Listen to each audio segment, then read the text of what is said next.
এই ইফাত, জি বস। ঝাড়ু দেওয়া শেষ হইলে এক বোতল পানি নিয়ে আসো ভাইয়ের জন্য। देखते थे नैना बिछड़ के आज रो दिए हैं। আব্বা তুমি এনে আব্বা তো অনেক কান্দে আসি, তুমি ঝাড়ু দিয়ে কা তোমার কিছু কই নাই। তো কি লেগে আইছো? কুরবানি আছে 2-3 দিন, কুরবানির ব্যবস্থা কি করছস? আরে কুরবানি কেমনে দিমু? আমার কাছে 5-6 হাজার টাকা আছে, আর কিছু দিয়া তুই একটা ছাগল নিয়ে না।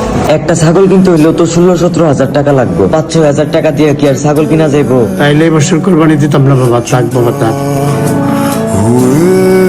ভাই চলো, বাজারে যাইতে তো চলো। ওবাইদুল্লাহ, আমরা তো কুরবানি দেওয়ার জন্য গরু কিনছি, আমরা তো আর ছাগল লাগতাছে না। আমরা দোকানে যে ইফাত কাজ করে না, ওরা তো কুরবানি দিতে পারবো না। ছাগলের টাকাটা আমি চাইতাছি ইফাতরে বকশিস দিয়ে দিতে, তুই কি কস? হ্যাঁ ভালোই হইব, সব হইব। ইফাত ভাইয়া এদিকে আসো।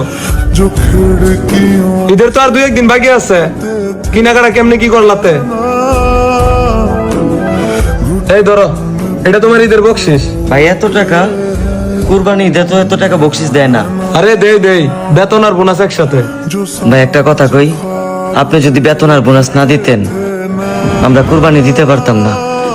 ইফাত, একটা সময় আমিও কাজ করতাম জুতার দোকানে, না মাটি কাটতাম উড়া কুদাল নিয়ে। ওই তো এখন জুতার দোকান দিছি। আমি তোমার কষ্টটা বুঝি, কারণ আমি সাফার করে আসছি। জানো, আমি যে জায়গায় কাজ করতাম, মালিকে কোনো সময় আমার 1 কাপ চা খাবার টাকাও দিছে না, সময় আমার ন্যায্য হাজিরাটাও দিছে না। আমি বুঝি তোমার কষ্টটা, কারণ আমি যে কাম্মা দিয়ে এত দূর আসছি। যাও আঙ্কেলের নিয়ে ছাগল বা গরু যদি কিনা ফেলো, যাও। বস আপনি না আসলে অনেক বড় মনের মানুষ।